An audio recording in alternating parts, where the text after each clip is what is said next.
Predalpsko mestece Bovec pozna večina kot turistično središče.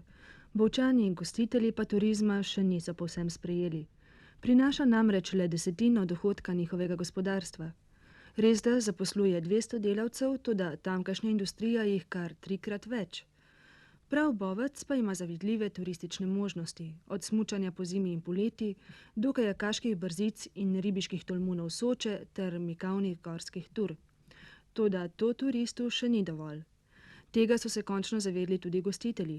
Hotelskim gostom so ponudili tisto nekaj več.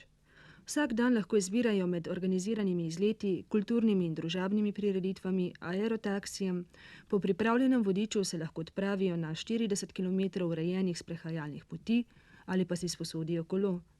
In hotelske goste so pritegnili.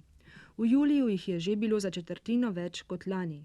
Spremenila pa se je tudi struktura turistov. Vse več je namreč mladih. Toda bodimo iskreni, med njimi je največ kajakašev in te je pritegnila predvsem divja Soča.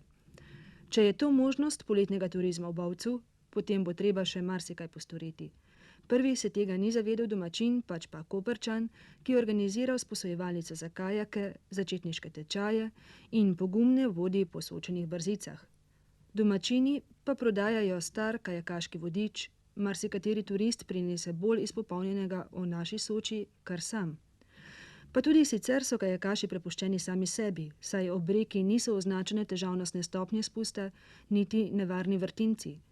Kljub očitnemu zanimanju ni organiziranih treningov za tujce, kjer bi lahko iztržili turistični dinar.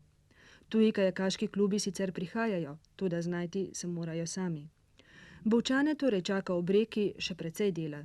Tudi zato, ker kandidirajo za svetovno prvenstvo v spustu leta 1991.